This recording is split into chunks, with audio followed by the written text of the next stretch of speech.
Sorry, my mother is staying at their shore house, which they own. They own a 3-level shore house down in Ocean City, New Jersey, and they wanted me to come down tonight, but I just didn't feel like coming down for various reasons. But anyway, so I think I'm going to go tomorrow, maybe sometime. We'll see how it goes.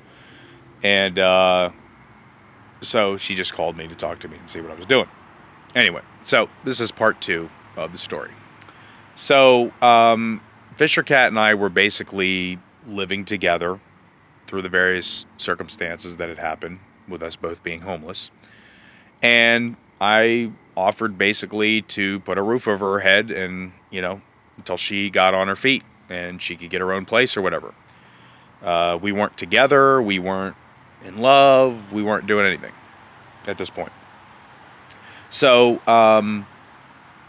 she and I ended up staying one night at the Radisson Hotel on Airport Road in Warwick, Rhode Island, which is right near the T.F. Green Airport. It's technically the Providence Airport, but it's in Warwick. Figure that one out. Anyway, T.F. Green, PVD is its abbreviation. We were right there at the Radisson. It's a nice hotel. Now, I had gotten the hotel room with a special suite so that it had 2 separate units that were adjoined by a door. And the one unit had a king-size bed in it. The other unit had a fold-out couch. They both had their own TVs, but there was a shared bathroom and all. It was a suite.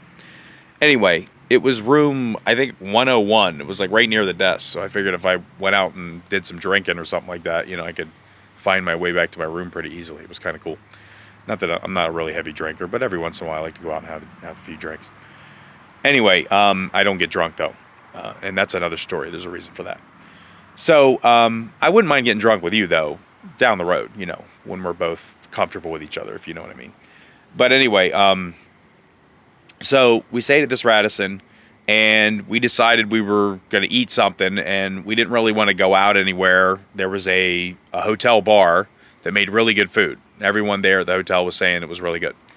So we decided to eat. We ate steak there and mashed potatoes and all that. Had 2 good plates, and we drank a whole lot. Now, I did not get drunk, but she did. She drank probably twice as much as I did. And she got so drunk that she was outside at one point throwing up. We went out to smoke a cigarette. And, by the way, I do smoke cigarettes, but not a whole lot. I try to not smoke that much.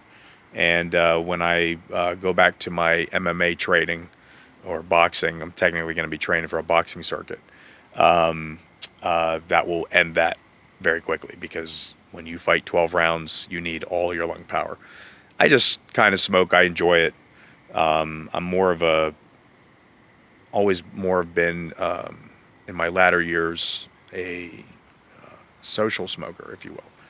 So sometimes I'll smoke a pack a day or whatever, but, it's not something that I'm really addicted to. I quit for quite a while before, and then I started back up, and, I just enjoy smoking. So, but I can mask it very well with Axe and stuff like that. So hopefully it doesn't bother you too much. But anyway, I'm just telling you who I am. It's the truth. So, she's throwing up outside. Terribly. She was super embarrassed and everything. I said, don't even worry about it. It's all good. And so she's hammered. I was pretty buzzed. And we went back to the hotel room, and we sat on the couch and just talked. That's what she and I did when we first met. And we were good friends. So we just talked and talked and talked. And, she told me that she had a hip, displacement, birth deformity. And her hips were higher than normal people her size.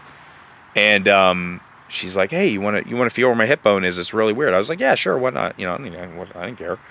And so I was sitting to her left. She was sitting on my right on the couch. And instead of grabbing my hand and putting it on her left hip, which would have been the closest hip to me, she reaches my hand all the way across her body to her other hip and has me touch that. And I was like, well, this is kind of odd, whatever. And when I did that, she reached up and kissed me. and told me she was in love with me. And I was like, whoa. And I did, at that point, I did kind of have feelings for her, but I would never tell her because, well, you know, she had just been raped and everything. And if I was going to do anything, it was going to be 6 months down the road. I mean, it was like, that's how I felt about it. And she said, I'm in love with you. And I said, really? And I said, well, that's kind of funny. I said, I think I might be, you know, in love with you too. Because like I said, I was starting to have feelings for her. And so, you know, I'll draw the curtain on that one. But anyway, so we ended up falling in love. It got strong. And we were together, and we were great together. She was really nice to me. I was nice to her. And I was always nice to her, by the way. But after a while, she started to change. And